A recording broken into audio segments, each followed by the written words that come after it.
Welcome.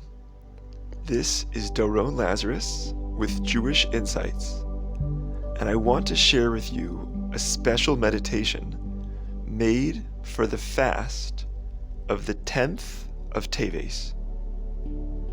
This fast is commemorating tragedies that occurred throughout Jewish history: the siege by the Babylonians of the holy city of Jerusalem, the translation of the Torah into Greek, and the death of Ezra HaSofer, Ezra the scribe. Many people find fasts hard to relate to.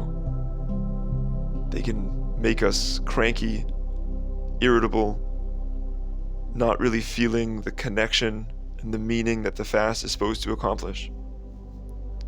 And especially this year, where the fast turns out on Erev Shabbos on Friday, how can we connect and tap into the power of this day in a deep and profound way that'll enable the 10th of Teves to impact us forever? Go ahead and sit back and relax. And I want to take a journey with you into the inner dimension of the 10th of Teves. So go ahead and find a quiet place to sit. Power down your other electronic devices, and simply allow yourself to take a few gentle breaths in and out.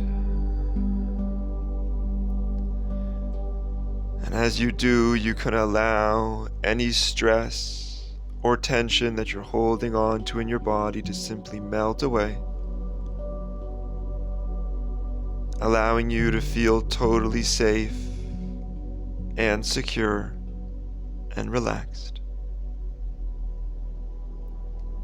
And whenever you're ready, you can go ahead and close your eyes right down. Relax your eye muscles and your eyelids, and just allow your body to sink deeper and deeper into the chair or the couch or the bed or wherever you are. Just allowing your attention to be fully present in the moment, and to allow yourself to transcend and go to a place of truth and authenticity. And I want you to imagine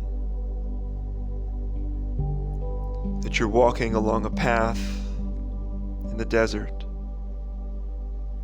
and the air around you is still cool and dark. As the first rays of the sunshine begin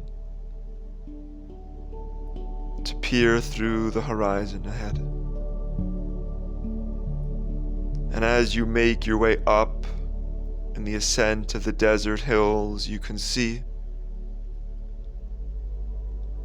right in front of you Yerushalayim, Jerusalem, in all of its glory. You can see the walls of the city, the glow of its white stones,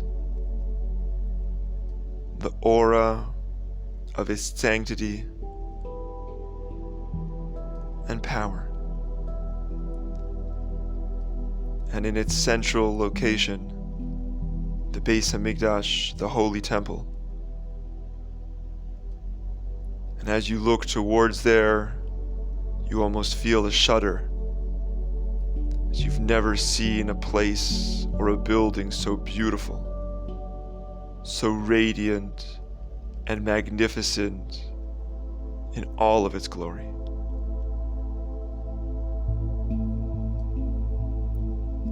And there's a beautiful sight as the sun's rays are beginning to shine on Yerushalayim. But I want you to allow yourself to go deeper now.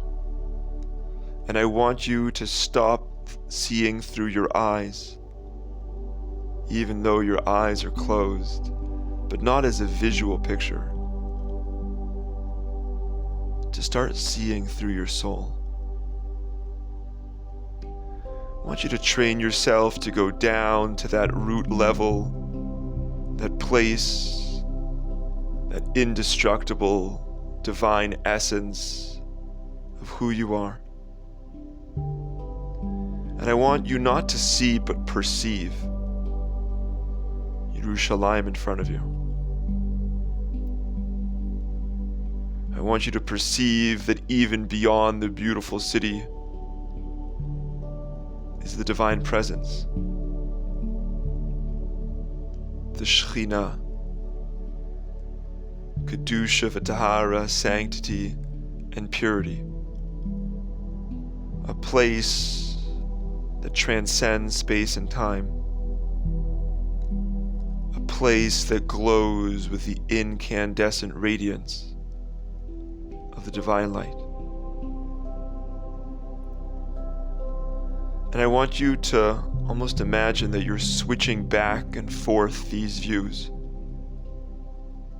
Because our sages tell us that there really are two Yerushalims and there are two Beis HaMikdashs. There are two Jerusalems and there are two temples. One of them is defined, it's measured, it's physical. And the other is heavenly, it's ethereal, it's forever. And in fact, our sages tell us that in as much as the physical Yerushalayim and Jerusalem was destroyed and conquered, but the splendor, the glory, the Yerushalayim and Shemayim in heaven was always there and is always there. And the rebuilding of the Beis HaMikdash is merely allowing that Yerushalayim on high to descend into the physical structure, into this world. And that will only come about when the divine Jewish consciousness is elevated and transcends and learns to see the world from this perspective. Because in everything that you see in life, there is a deeper element. And the more that you train to see through the outer mass, to see in to the inner dimension,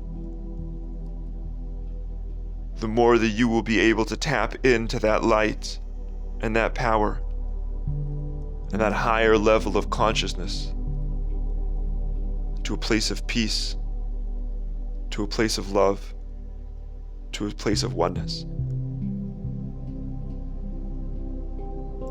And so too, I want you to imagine, as you're peering into the Beis HaMikdash, you see in the center somebody is doing Hagbah. He is raising up, lifting up the Sefer Torah, the Torah scroll. And on one hand, there's a physical sight to be seen. The wood poles that the scroll is mounted upon, the white parchment, the jet black letters. But I want you to see even deeper. I want you to see the Torah from the level of your soul and neshama. I want you to perceive that this scroll contains divine wisdom and light. It is the unity that binds the Jewish people and the land of Israel to God Himself. The letters of that scroll define your neshama right down to its core. And it resonates with you. It feels part and true of who you are. Because our sages tell us that the only reason that Yerushalayim was able to be sieged by Nebuchadnezzar and the Babylonian Empire was because we had brought it down to a place of physicality, and a physical city could get conquered. And the only reason that the Torah could get translated by the Greeks was because we had brought it down to a level of a book, of literature, of theology. But if the Jewish people would perceive deeper, see from their soul both Yerushalayim in its essence and the Torah in its depth, this book and this place would remain untouched, sacred, holy, and a light that would enable us to access them on their highest level, lifting us, raising us up, giving us total clarity on our life's divine mission in this world.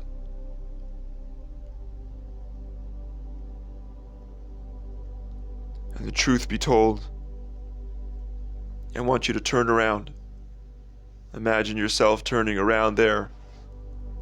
And I want you to see behind you is now a mirror, standing tall and glistening in the sun.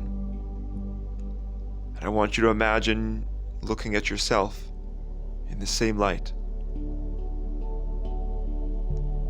I want you to imagine seeing the physical person with your limits and your flaws and your challenges and your shortcomings. But I want you to take a deep breath in, and I want you to see yourself from the vantage point of your own neshama, of your own soul. I want you to see someone deeper, more profound, that is so much greater than the sum of parts, that has the ability of unlimited potential.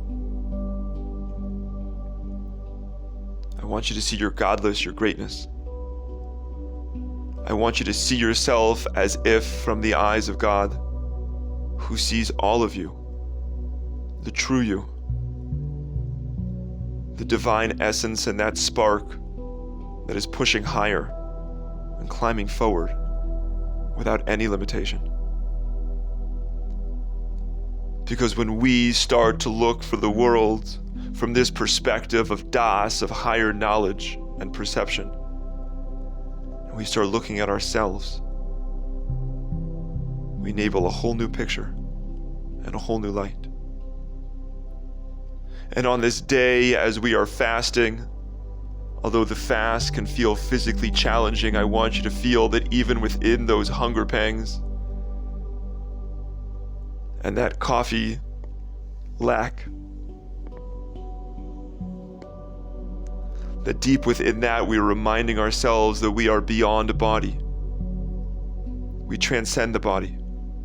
We rule over and master the body, and we are a soul. A soul with incredible divine potential. And we look ourselves like that. We look at our spouse and our kids like that. Our parents and our siblings. We see through the challenges and the deficiencies and the tough exterior. And we peer into their soul. And we just let go of all of the outer trappings of physicality and limitation, negativity. And we step in to oneness, truth, beauty, happiness, and holiness, both in ourselves, in the Torah,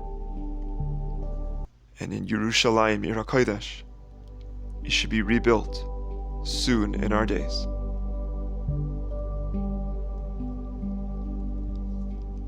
And as we finish up this meditation, on the count of 3, I want you to wiggle your fingers and toes, your hands and your feet. On the count of 2, I want you to take a deep breath in, feeling alive and amazing. And on the count of 1, eyes wide open, ready to be totally and absolutely transformed.